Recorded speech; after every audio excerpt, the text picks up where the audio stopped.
So today, we're going to be looking at the official Trump token. And the reason why I believe it's worth our attention is quite straightforward. Over the last 24 hours, it's been the fourth most searched token, ranking highly on CoinMarketCap. So if it's trending, then I'm definitely interested. And there's potentially a good opportunity to be found here. And so that's precisely what we're going to delve into today. We're going to analyze it. But it's crucial to acknowledge right from the outset that this Trump token has experienced a significant drop. Wow, it's down a substantial 83%, and now it's at 81% because there seems to be some kind of rebound happening. My personal feeling is that people are actually visiting Trump or checking out this token because there appears to be a sort of bounce occurring here, and it looks like it might be forming a sort of bullish pattern. Let's switch to a lower time frame to get a clearer picture for our analysis. Okay, let's look at the 4-hour chart, for instance. The indicator you're seeing right here is the Crypto-Quebec indicator, specifically version 2.7. The previous version was 2.603, and now we have version 2.7, which I've only just recently started using.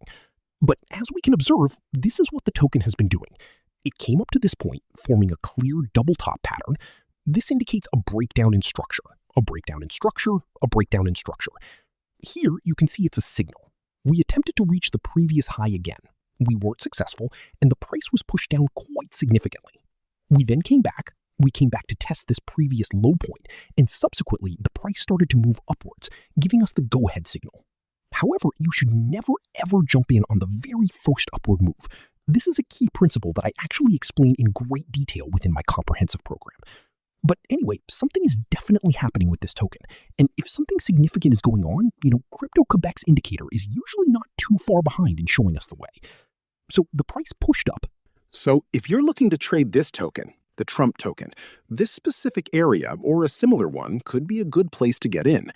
However, my indicator, as you can see here, it highlights the volume. It points to the middle of the channel and also indicates the volume here. So if the price comes down into this particular zone here, and you notice the wicks on the side here, you see these wicks? They're pointing to these wicks. So my personal assessment is that what could happen is, perhaps it will try again. It will attempt to come back up to this area, back to the middle of the channel. And if some lower lows appear here, there will be a significant amount of volume. And the reason for that? Well, this is an area where there's a lot of buying pressure, a lot of increased activity. When you see this here, it signifies a considerable volume surge. Look at how much activity there is in this specific zone. Lots of activity, lots of activity, lots of action. But why? Because there's a substantial amount of volume. You see, this is actually a volume indicator. This represents the volume that's present here. So this particular zone here is going to encounter an area with a very high volume. Therefore, it's going to hit a turnaround zone, a place where a rebound is likely. I've personally been monitoring it to be absolutely sure, but if the price dips lower here and then bounces back, that would indicate a potential entry point around the 0.5 Fibonacci retracement level. And look at the volume. There's a lot of volume. So it would present a favorable entry point, at the very least, to aim to capture the previous high, okay? Like this, to potentially achieve a 30% gain. And I actually think it might even go higher to try and shake out those remaining traders here. And after that, we might then observe a pullback.